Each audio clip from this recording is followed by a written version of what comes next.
যা মানে 20 জন কাউন্সিলর আমরা ঠিক করলাম যে আজকে আমরা নিজের পদ থেকে আমরা ইস্তিফা দেব।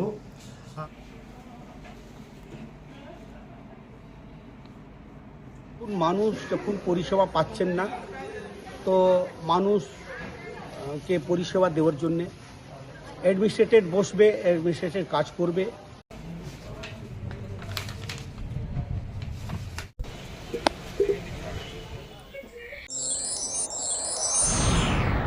Enjoy a weekend at Vedam, the paradise of peace.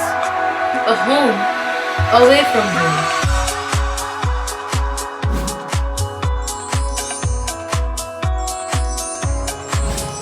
See yourself resonating with the nature.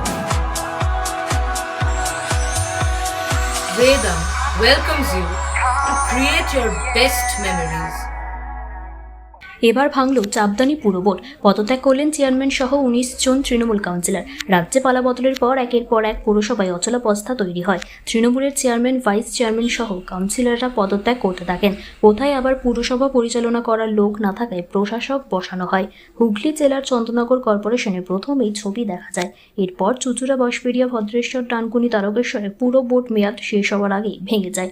গতকাল চাপদানি পুরসভার 2 তৃণমূল কাউন্সিলর পদত্যাগ করেছিলেন।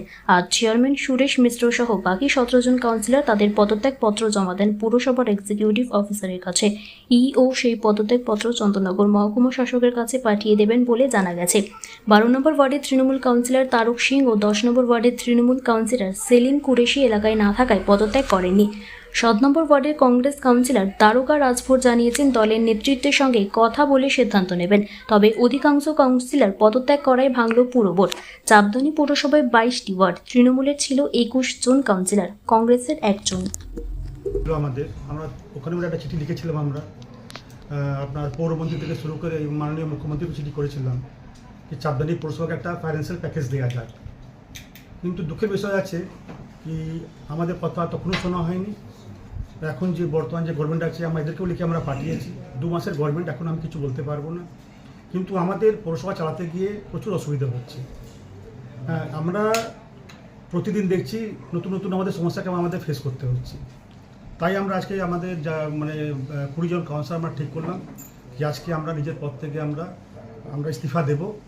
আর আমি নতুন গভর্নমেন্টকে আমরা অনুরোধ করব যাতে যে পরিষেবাগুলো আমরা দিতে এসেছি এতদিন সেটা কোনো বাধা না পড়ে, আর চাপদানি এলাকাতে আরও সুন্দর ভালোভাবে কাজটা হোক। দেখুন, আজকে গতকাল আমার চাপদানি বিধানসভায় মিউনিসিপ্যালিটি চাপদানি গতকাল 2 জন রিজাইন করেছিলেন আমার ওই মণ্ডল 1-এ মণ্ডল ফ্যামিলি থেকে। আর আজকে 17 জন চাপদানি মিউনিসিপ্যালিটিতে রিজাইন করছেন। তো চাপদানি মিউনিসিপ্যালিটি আজকে পুরো ভেঙে যাবে। আর আগামীকাল আর একটা ভালো নিউজ পাবেন। কারণ কি, মানুষ যখন পরিষেবা পাচ্ছেন না, তো মানুষকে পরিষেবা দেওয়ার জন্যে অ্যাডমিনিস্ট্রেটর বসবে, অ্যাডমিনিস্ট্রেটর কাজ করবে। আর নতুন সরকার যখন এসছে আর দুর্নীতি সরকারের বিদায়ী হয়েছে, তো সব জায়গায় যদি দুর্নীতি সরকার পড়ে থাকে তাহলে কাজ করতে প্রচুর অসুবিধা হয়। অ্যাডমিনিস্ট্রেটর কাজ করবে, সরকারির মতন কাজ হবে।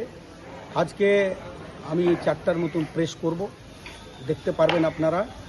19 জন চাপদানি মিউনিসিপ্যালিটিতে রিজাইন করেছে। তো চাপদানি মিউনিসিপ্যালিটি আজকে রিজাইন হওয়ার পর পুরোপুরি সরকারি কন্ট্রোলে চলে আসবে, সরকারের কন্ট্রোলে চলে আসবে। এটা আমি সবাইকে জানালাম। নমস্কার, লোকের জন্য ভালো খবর। আর আমরা সবাই মিলেমিশে মানুষের পরিষেবার জন্যে আমরা পথে নামবো, মানুষের পরিষেবা আমরা দেব। এটা এখনকার খবর। 4টার সময় আবার আমরা সকল মিডিয়াকে নিয়ে একটা প্রেস বাইট করব। নমস্কার।